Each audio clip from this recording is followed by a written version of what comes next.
Hi guys, and welcome back to another video. Come on in, have a seat, relax, and enjoy. As you guys can see, I have in my hand the Doordash Delight card, or the Doordash Red card. It has two names. I just call it the Red card. But today we're going to be covering what this card is, when you use it, if you should use it, how to use it, all that good stuff. So if you find this video informative, definitely hit that thumbs up button. If you like this type of content in general, hit that subscribe button, as well as the post notification bell. I post a lot of Doordash helpful content. I have a lot more that you could check out. So go to my channel part.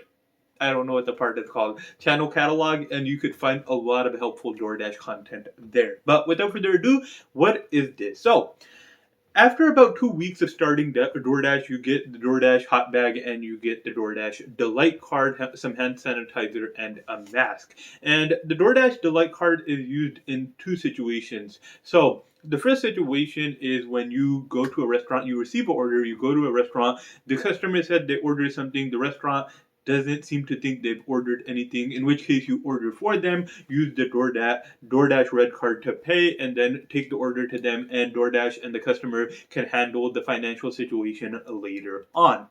Situation number two is if you go shopping. So like Instacart, if you go shopping to a store, you go shopping for a customer, you pick out his items, go to the register, use this card, it's charged to the customer's credit, and then they could pay for it once again later. So how do you use this card? The first time I used this card, it was a bit confusing because I was asked for a debit code and I don't have a debit code. But you go ahead to the cashier, say you have an order request. If the cashier requests you use the debit card or the red card, you go ahead and slide the card. Once the card is slid in, is that a term? Once you slide the card, you go ahead and choose the credit option. Don't choose the debit option. If you choose the debit option, you will require a code to type in, and you don't have a code for it. So press on the credit button. Once you do that, it should process the payment. Bada bing, bada boom. You should be on your way. So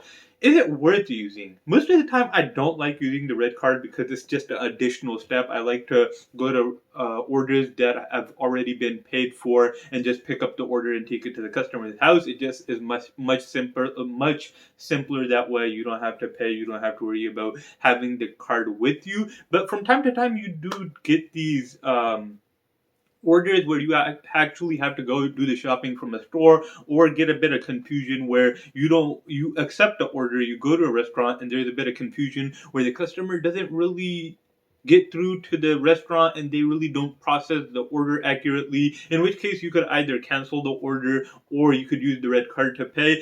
You do not want to be canceling a lot of orders because you can get deactivated if you do that. But anyways guys, this is a quick tidbit of the red card, when to use it, how to use it, why you should or shouldn't be using it. If you like this video, once again, hit that thumbs up button. If you like this type of content in general, hit that subscribe button, as well as the post notification bell. But other than that, I will let you go. Thank you guys so much for watching, and I hope you have an amazing day.